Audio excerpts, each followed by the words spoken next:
Opa, Tengo casi 4 añitos.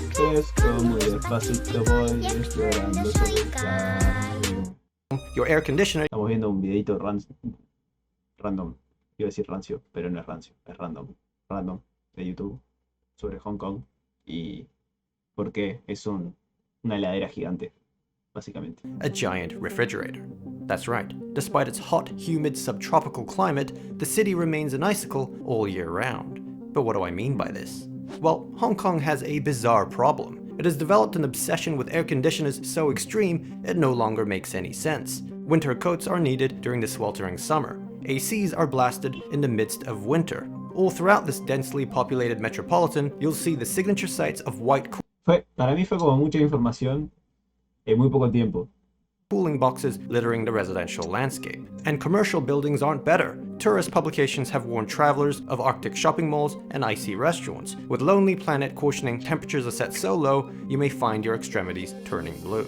It's no surprise that in Hong Kong, electricity consumption per capita is among the highest in the world. With Si no me equivoco, igual Hong Kong es como un paraíso de edificio, ¿no? O sea, hay un montón. No es como que es una ciudad normal. Hay tipo Dubái, pero al millón. ACs chugging 34% of all electricity used in the city, over 3 times the global average, jumping to 60% in the summer.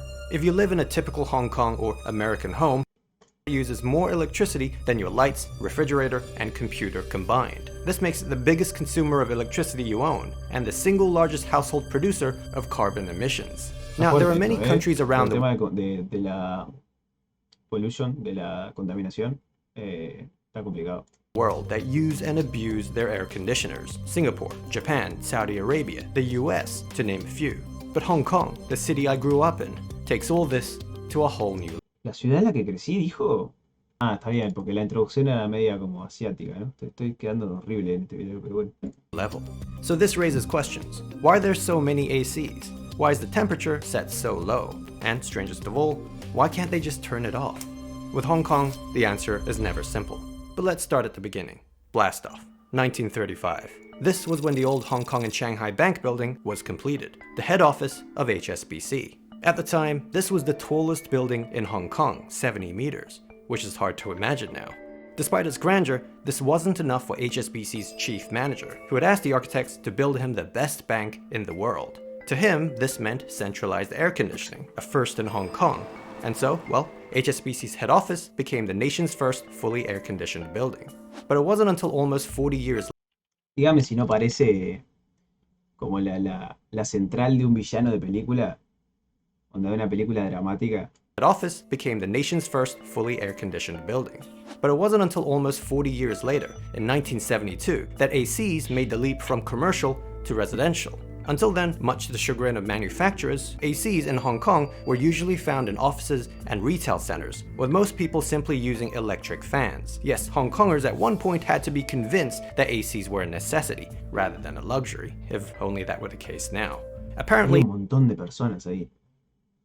Ya a veces me resulta complicado la calle acá. Hay un montón de personas. part of the reason for this sudden popularity was a memorable episode of a popular local TV sitcom that followed a family's quest to install an AC unit, quite the luxury, along with their trials and tribulations. This included dealing with the social jealousies triggered in their community, and this left a big impression on viewers. It wasn't long until having an AC, or a lang hei gay as a local ¿Tener un qué? Lang Hei as the locals call it, became something of a status symbol in Hong Kong, signifying success Mirá lo que es eso. Imagínate vivir acá, amigo. No sé ni. O sea, acá sé diferenciar las ventanas, pero digo, como que parece algo hipnotizante, no sé, hipnótico, no hipnotizante, sorry. modernity Lang and comfort. Hei. Now, understanding the market Mirá esto, parece, no sé, las residencias, esas que están tipo un edificio con car, boludo, todo apretado, no sé. potential, electricity corporations and AC brands started Colgar la ropa, esto debe ser un lío, amigo. Mirá eso lo que es. No tenés ni ventana prácticamente. Qué horrible. Aparte, digo, la parte de acá abajo con todos los aire acondicionados que hay, los goteos, o sea, debe ser un río esto, acá abajo. Con lo que se rompen los aire acondicionados, gotean un montón, o sea, esto debe tener más hongo que, no sé. Pushing further for the widespread installation of air conditioners, to the point of accusations being thrown around of the aforementioned sitcom episode being product placement. By this point, the AC markets of other countries had also exploded, with the US having its boom in the 1950s, but Hong Kong would soon separate itself from the pack. Now, the first Prime Minister of Singapore, Lee Kuan Yew, famously called air conditioners the greatest invention of the century, allowing the rapid modernization of his tropical country. And the same could no doubt be said of Hong Kong. As more shopping malls and commercial centers sprung up in the following decades, the need to satisfy the consumer base grew intense. Igual en los shoppings, en los malls, es re normal tener aire acondicionado. No entiendo por qué no entiendo por qué lo destacan. Yo creo que no, hoy en día no hay ninguno en el mundo que no tenga un aire acondicionado. Si vos entrás y ya la atmósfera cambia del aire. No entiendo. O sea, lo de las casas, lo de los edificios sí impresiona porque son un montón de cosas apretadas y está bastante insano, de hecho, vivir ahí. Pero esto no, yo qué sé, me parece normal. Tandem, and the icy breeze of air conditioning was key to their success. Many locals will say ACs are necessary to create a people-friendly environment in this subtropical climate, providing a cool refuge for those sweating buckets out on the streets, soothing their stresses and anxieties undoubtedly heightened by those packed Hong Kong crowds. But ¿Puede ser que haya aire acondicionado en la calle? Yo siento que lo escuché en algún lado. Yo sé que en Disney, por ejemplo, tenían ventiladores con agua, que te rociaban agua, pero no sé si hay aire acondicionados tipo al aire libre. Sé que igual existen ahora porque hay un estadio que lo está incorporando, si no me equivoco. Interesante ese concepto de tener un aire acondicionado en la calle. one can argue it's really more about creating a consumer-friendly environment. If the temperature difference is significant, it may give the visitor a greater sense of prestige. And for many Hong Kongers, it's all about Hong prestige. Kongers. For malls or shops where the ACs are set to a higher temperature, or, God forbid, completely absent, potential customers may automatically perceive the establishment as more primitive, discouraging their entry and Claro, son temas patronage. sociales. However, O sea, si no tenés un aire acondicionado sos pobre, básicamente, es lo que están diciendo. Hong Kong, si no tenés un aire acondicionado sos pobre. O sea, es lo primero que te compras. Antes de comprarte la cocina, un aire acondicionado. walking into an extremely cool shop after being in 25 to 38 degrees Celsius high humidity heat, that's up to 100 degrees Fahrenheit, well, the price tag in front of you may no longer seem so outrageous. Perhaps this scarf is worth it after all. And speaking of winter items, O sea, también, se te rompe el aire acondicionado y hasta que no lo arreglás, cerrás el negocio, porque no te va a entrar nadie.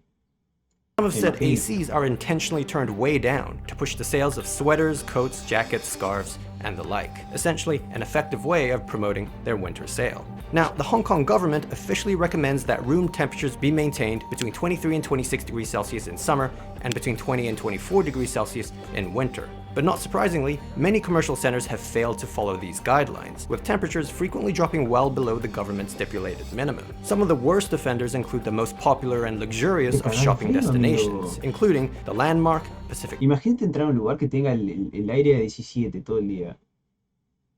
Tenés que entrar de campera y bufanda. Me parece rarísimo. Place, Times Square, and IFC Mall, with IFC purportedly being as low as 15 degrees Celsius, or 59 degrees Fahrenheit. To maximize profits, these corporations really had cemented the AC as an essential part of the Hong Kong lifestyle. Moreover, it's not just malls and shopping centers that neglect the government's temperature guidelines, but almost everywhere else. Supermarkets, restaurants, libraries, buses, taxis, school classrooms, university campuses, theaters, post offices, and, well, even their own government offices. It's clear that it's not just consumerism motivating this Hong AC Kong culture. quiere ser Finlandia. Haciendo cosplay de Finlandia. Runs much deeper than that. There's a widely held belief in Chinese traditional medicine that lots of fresh air and circulation is necessary for maintaining good health. And from our last video on Hong Kong about their exceedingly long life expectancy, it's clear that Hong Kongers No fue Finlandia, pero le pegamos en el palo, ¿no? ¿Esa bandera de dónde era? ¿De Islandia? ¿Puede ser? ¿O era de Finlandia? Pero sé que era un país nórdico ese. care a great deal about their general health and well-being, which perhaps calls into question what many believe fresh air actually is. A lot of people conclude from this traditional belief that air conditioners need to be on all the time because they provide fresh air and circulation. AC equals healthy seems to be the motto, which indeed explains a core aspect of their general eagerness to use air conditioners. But the irony is that the opposite is often true. And I'm not just talking about the severe chilling of skin and damp, sweaty clothing, or the fact that you're more likely to catch a winter cold in the summertime due to the frequent and drastic temperature changes, but a critical misconception of ACs that has caused a great deal of harm throughout the decades. You see, in 2003, Hong Kong experienced the SARS outbreak, the first pandemic of the 21st century. In 2009, there was the H1N1 swine flu. Both resulted in deaths in the hundreds and illness in the thousands. As a result, Claro, el tema Hong es Kong's que public si no ventilás, claro, tiene sentido. Si no ventilás el lugar y tenés todo lleno de aire acondicionado, obviamente que eso no va a ser un aire fresco. Y te vas a recontra contaminar. Ahora tiene todo más sentido.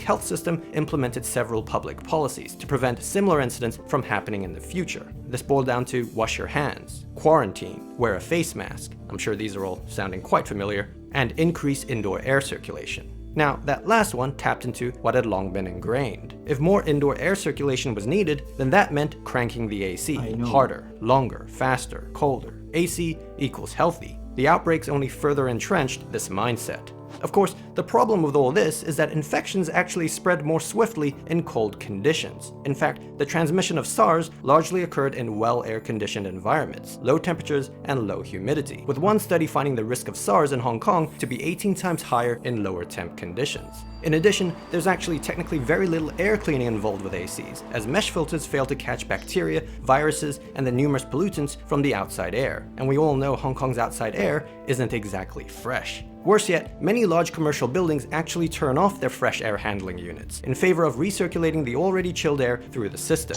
recycling the same air over and over again. This is to save millions of dollars each year. And so, well, taking all this into account, it's fairly shocking then that even in the middle of winter, ACs are being blasted for the express purpose of maintaining circulation, rather than the need to lower temperatures. Now, imagine the further intensifying of fears along with poor practices with the emergence of COVID-19. But, well, you might be thinking, still, this isn't enough. This isn't enough to fully explain the excessive use of ACs on a systemic level. And you'd be right, because ultimately, as often the case, it comes down to cost. In Hong Kong, electricity is supplied by two companies, CLP Holdings for Kowloon and New Territories, and Hong Kong Electric Company for Hong Kong Island. And in general, prices are made quite inexpensive across homes and businesses, to the point where even on the cheap and smaller end of Hong Kong apartments, Mira lo que es esto, amigo. Después yo pensé que tengo el cuarto sucio, ¿me entendés? Después veo esto, amigo, what the fuck. Una ensalada ahí. ACs are a common sight, and we all know Hong Kong apartments can get pretty small. This size issue, by the way, can have some real consequences, which I discussed in the extended Nebula version of this video. More on that at the end. But the thing is, the Hay una versión extendida de este video, what the fuck. price system here is really skewed. Breaking it down, electricity consumers are divided into three categories: residential users, standard non-residential users, and the bigwigs, high-consumption non-residential users. The first two are charged progressive rates, as in the more electricity they consume, the more they pay, as one would expect. But for the last category, high-consumption non-residential users, they're charged regressive rates. The more electricity they consume, oftentimes the less they pay, or at least the less unit rate they pay. So total costs decline substantially once a certain threshold is reached. This means quote-unquote large users of electricity pay proportionally less than small users. And who are these large users? Well, mostly the conglomerates, the ones that own those gigantic shopping malls, office buildings, and other commercial centers. So they're incentivized to crank the AC, whether winter or summer. One possible solution to this problem is for the government to unify these electricity rates for household and commercial users, so that households are no longer handicapped. That way, residential users don't have to subsidize the electricity bills of commercial users. But of course, as with politics, that's easier said than done. Now, with all that said, there's an even larger scale concern we have on our hands, and that's loop. You see, there's something that happens when millions of people turn on their ACs at the same time in a metropolitan area such as Hong Kong. A lot of excess heat gets pumped out into the streets. This results in something called the urban heat island effect, where the city gets significantly warmer than its surrounding rural areas. This in turn leads people to feel hotter, with a greater need to cool off, which leads to even more people turning on their ACs, and at even lower temperatures. This overuse of ACs creates a local feedback loop that, ironically, worsens the initial problem. But there's actually another larger feedback loop that's even more concerning. Esto suena como re teoría conspirativa, amigo. Es tipo... porque el gobierno quiere que nosotros enfriemos nuestras calles. Pará, tenía calor y compré un aire acondicionado, amigo, no te enojes. With ACs being the single biggest electricity guzzler in Hong Kong and many other developed nations, it's resulting in unprecedented levels of carbon emissions. As we burn fossil fuels to generate electricity for all that AC use, we pollute the atmosphere with huge amounts of heat-trapping gases, like carbon dioxide. This warms up the surface temperature of Earth, making us hotter, and this feeds the need for more air conditioning. Once again, a vicious cycle. Cold air heating the world.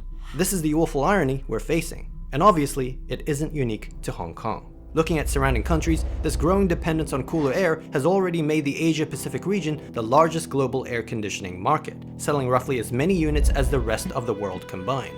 In total, that's 1.6 billion. Hay un montón de gente en esta zona, no sé, está la mitad de la población del mundo. Fuera de joda hay un montón de gente. AC units worldwide, enough for 1 for every 7 people on Earth. Here's the scary part. Air conditioning today is concentrated in only a small number of countries. Most homes in the hottest regions, predominantly those in developing nations, have not yet purchased their first AC, and income and living standards are rising fast in these emerging economies, meaning AC sales are shooting up. With this comes rapid industrialization, as we've seen time and time again, inevitably leading to hotter cities and, of course, increased demand for ACs, more feedback loops.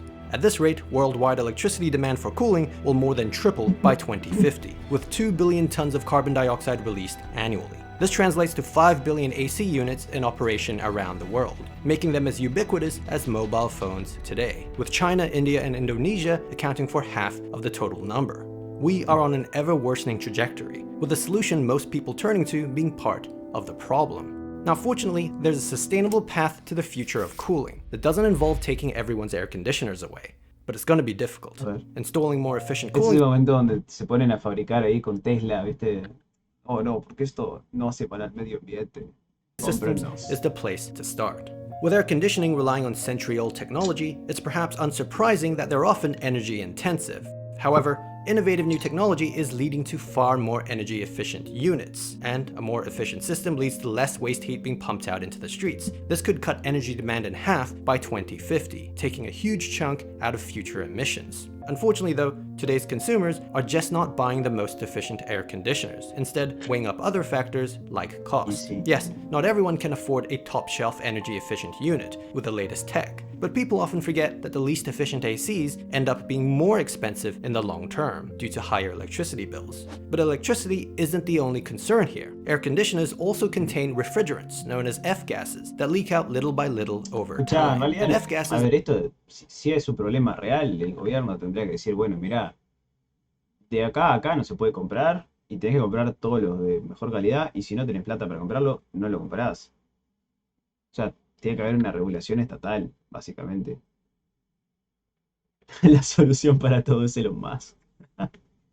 are extremely powerful contributors to climate change. Replacing these with units with less harmful refrigerants or ones that use water instead would make a huge difference. And there's a host of other innovations that can further push efficiency as well. But okay, why not just construct buildings that require very little cooling in the first place? This would be a long-term, cost-effective approach. After all, many of the concrete and glass cages in today's metropolises are unable to withstand heat waves. How about then bringing back some of the pre-AC architectural techniques that have cooled buildings in centuries past, but with, of course, modern technology? Taking inspiration from some of these bygone methods in addition to retrofitting older buildings with proper ventilation would certainly go a long way. By the way, more architectural innovations relating to climate change are highlighted in my video, How to Save the Maldives. If you're interested, you can check that out. However, for truly effective change, we need good policies in place. We need legislation to ensure minimum energy performance standards, energy labels for ACs, and updated building codes and standards, just to name a few.